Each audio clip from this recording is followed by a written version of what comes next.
Hi everybody, my name is Rosaria Barreto, also known as the Vitality Coach, and welcome back to my channel. Please remember to subscribe to keep up to date with tips, exercise information and tricks for staying safe and healthy whilst you are growing and entering that older adult stage of life.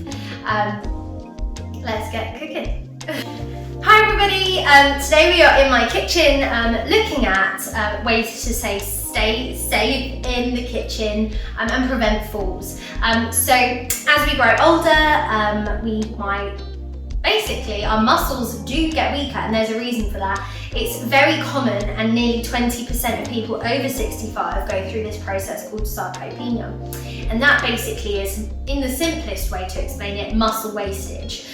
So maintaining your muscle and strength becomes a lot more difficult, which can make things like holding heavy things and reaching up and balancing 10 times harder. So today we're going to go through some safe tips to consider when you're cooking in the kitchen, as well as some, backups just in case you feel a little bit wobbly whilst you're doing your dinner. So let's get started. First off, we're going to start with falls prevention around the kitchen. So the most important thing to remember when you're cooking is to have a clean and tidy floor.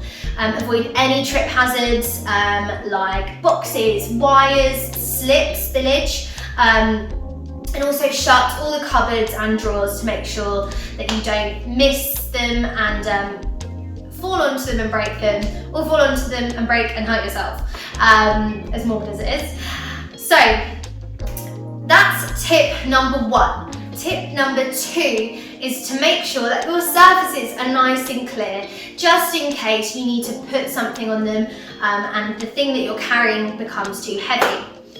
And then tip number three is to make sure you're wearing comfortable footwear whilst cooking. So cooking might mean that you're standing for prolonged periods of time, and that might be the longest you stand in a day. So you want to make sure that you're supported and that you're balanced, and just have as much precautions in place, or as many precautions in place to support you, one, making cooking a lot easier, and two, to prevent any kind of falls from happening whilst you're cooking, because you want cooking to be an enjoyable experience. So let's get started with some demonstrations as to what to do when reaching things in cupboards or reaching down and picking up.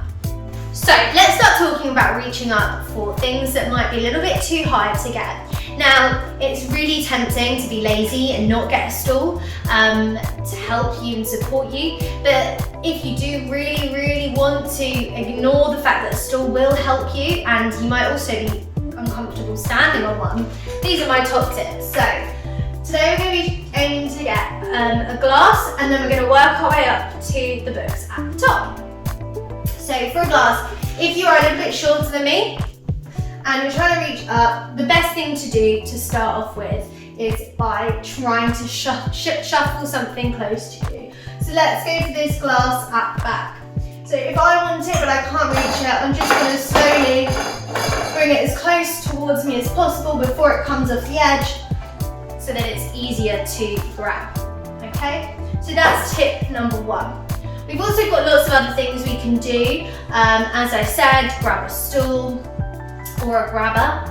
I don't know if there's one for glasses. I'll have to give that a look. So now we've got our books, and they are much higher. So we can do things like calf raises and ankle mobility strengthening exercises to improve our stability on our toes. So when we're doing that, we want to raise up from a normal standing position to a nice and tall standing position on our tiptoes. So if you're here, you can lean your hips. Oh my lord, that's the great thing about these cups. They don't fall, they're tumblers. So you come up onto your toes, you lean your hips against this side so that it can help you with your balance. And you're going to reach up and try and grab the first thing you can. So I've managed to get these books and bring them down. One way of doing that is just easing it closer to the edge and stopping it before it falls off. And the other thing that I forgot to mention was using your other hand for stability. So on my toes, other hand for stability and one hand for reaching. Now it should come naturally to you to do that, but these are things to just consider to make things easier if it doesn't. Okay, and then finally we're going to move on to leaning down. Okay, so let's talk about reaching down to grab things. So you might lean down and get a little bit wobbly because of the head rush, and it just might not be a very comfortable position for you. Another thing to remember is hunching your back over and leaning over to get things isn't the safest way to do that. So let's go through the bullet points of how to do that. So when you're leaning over, the first thing you want to do is bend your knees. Keep your back straight and pull the drawer or open the cupboard.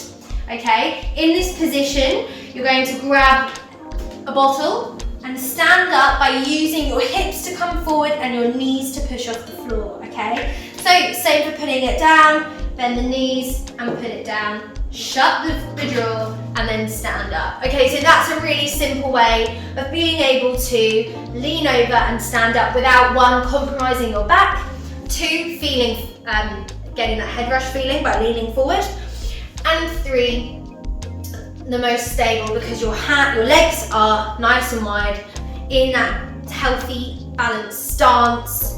That's probably not the best use of words, but the most stable position for your body to be in whilst leaning over. Okay, so I hope that's helped. I hope that you've gained some knowledge about kitchen safety and falls prevention, and thank you so much for watching, and please remember to subscribe. Bye!